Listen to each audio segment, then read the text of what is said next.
प्रागैतिहासिक काल, जिस काल का लिखित विवरण उपलब्ध नहीं है उस काल को प्रागैतिहासिक काल कहते हैं। वह काल होता है जिसका अब तक कोई लिखित विवरण उपलब्ध नहीं है। प्रागैतिहासिक काल के प्राप्त पुराअवशेषों से हरियाणा के विषय में जानकारी प्राप्त होती है। यानी कि जो प्रागैतिहासिक काल है, इसे जो प्राप्त पुराअवशेष प्राप्त हुए हैं उनसे हमें हरियाणा के विषय में जानकारी प्राप्त होती है। इस काल को 3 कालों में विभाजित किया जाता है। जो ये प्रागैतिहासिक काल है इसको 3 कालों में विभाजित किया जाता है। जो पहला काल है वो होता है पुरापाषाण काल, दूसरा जो काल है वो है नवपाषाण काल और तीसरा जो काल है ताम्रपाषाण काल।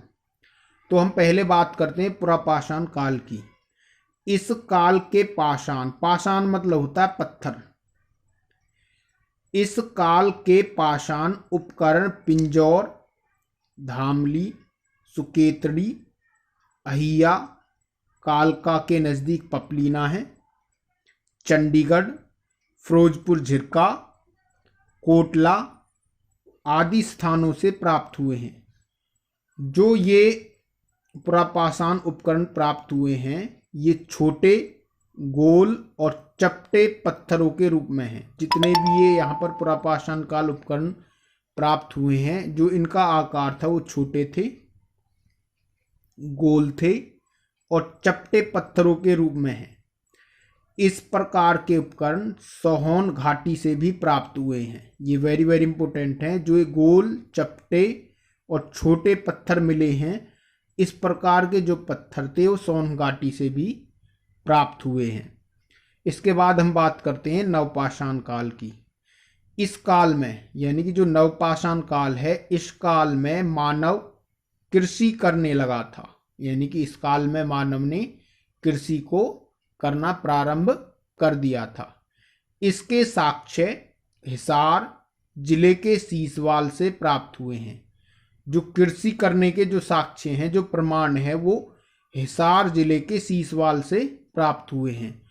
अतः इस सभ्यता का नाम सीसवाल सभ्यता रखा गया है। जो ये सभ्यता है इसलिए इसको सीसवाल सभ्यता के नाम से भी जाना जाता है। अब बात करते हैं हम ताम्रपाषाण काल की। जो ताम्रपाषाण काल है, रोहतक एवं हिसार जिलों के कुछ भागों में ताम्रकालीन औजार मिले हैं। यानी कि जो तांबे के औजार हैं वो यहाँ पर मिले हैं। ताम्रपाषाण काल यानी कि रोहतक और हिसार जिलों के कुछ भागों में ताम्रकालीन औजार मिले हैं। इसलिए जो हरियाणा का जो ताम्रपाषाण काल का पता चलता है वो हरियाणा के रोहतक और हिसार से हमें पता चलता है कि हरियाणा में ताम्रपाषाण काल भी था। तो इस प्रकार से हमने आज पढ़ा प्रागैतिहासिक काल।